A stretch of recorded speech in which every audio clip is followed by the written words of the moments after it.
Sejarah masuknya Islam di Nusantara.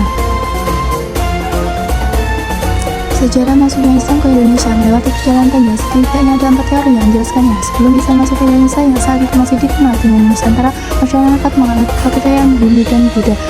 Tak heran jika saat ini banyak dijumpai tempat ibadah dengan akulturasi kebudayaan tersebut. Teori masuknya Islam ke Indonesia. 1. Teori Gujarat. 2. Teori Mekah. 3. Teori Persia. 4. Teori Tiongkok.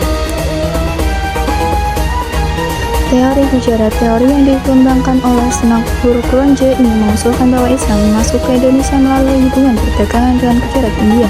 Pedagang Muslim Gujarat berperan dalam membawa ajaran Islam dan memperkenalkannya kepada masyarakat Indonesia.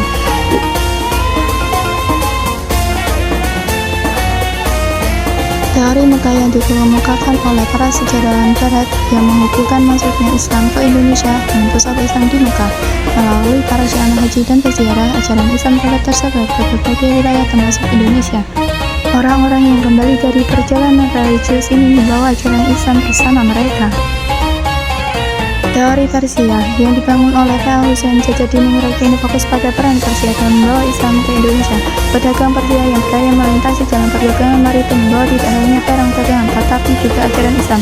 Hubungan perdagangan dan kebudayaan antara Persia dan Indonesia menjadi jembatan bagi penyebaran Islam.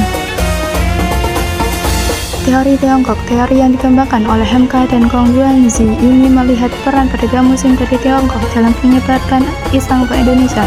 Jalur perdagangan maritim antara Tiongkok dan Indonesia menjadi sarana penyebaran ajaran Islam. Para pedagang Tiongkok membawa ajaran agama ini bersama barang dagangan mereka. Kapan Islam masuk ke Indonesia? Abad ke-7, sejarah mencatat bahwa Islam pertama kali masuk ke Indonesia pada abad ke-7 Masehi. Perdagangan maritim menjadi jalur utama penyebaran agama ini.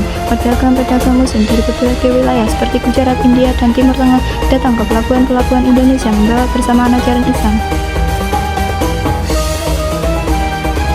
Abad ke-11 tidak terdapat bukti yang konkret mengenai teori ini, namun para ilmuwan memiliki bukti sebagai pendukung teori ini, yaitu ditemukannya nisan Fatimah binti Maimun dan pada tahun 1082. Mereka juga menemukan di Maria terdapat tulisan "Demi Allah Muhammad" yang diperkirakan dari abad ke-19 atau ke-11.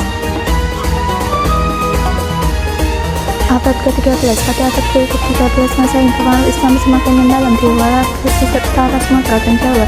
Kerajaan-kerajaan Islam seperti Samudra di Aceh dan Kerajaan Demak di Jawa muncul sebagai pusat-pusat penyebaran agama dan kebudayaan Islam. Pada masa ini, interaksi budaya dan perdagangan semakin membuka pintu bagi Islam untuk tumbuh. Media penyebaran Islam di Indonesia. 1. Perdagangan maritim menjadi salah satu jalur utama penyebaran Islam di Indonesia. Para pedagang Muslim dari berbagai wilayah membawa ajaran agama ini bersama barang dagangan mereka. Melalui interaksi perdagangan, ajaran Islam dikenalkan kepada masyarakat setempat.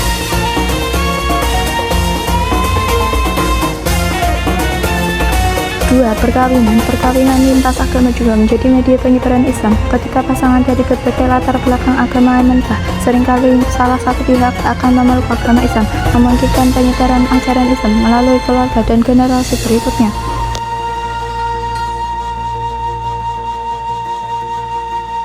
3. Tasawuf memiliki pengaruh yang kuat dalam penyebaran Islam di Indonesia. Melalui praktik-praktik keagamaan yang mendalamkan dimensi spiritual, ajaran tasawuf memengaruhi dan menyatu dengan budaya lokal, menghasilkan tradisi keagamaan dan spiritualitas yang khas. 4.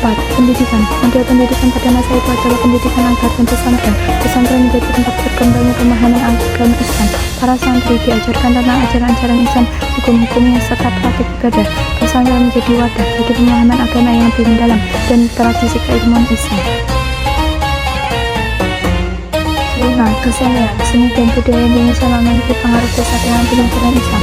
Seni ukir pada masih seni rupa, musik, dan tarian mencerminkan nilai-nilai agama dan mendalami pemahaman keagamaan. Seni ini menjadi bentuk ekspresi budaya yang mengangkat ajaran Islam. 6. Politik. Media politik juga memiliki peran dalam penyebaran Islam. Penguasa-penguasa dan pemimpin lokal yang memeluk Islam memainkan peran penting dalam memperkenalkan ajaran ini kepada masyarakat. Keputusan politik yang didasarkan pada prinsip-prinsip agama juga membentuk identitas Islam di masyarakat. Sekian, terima kasih.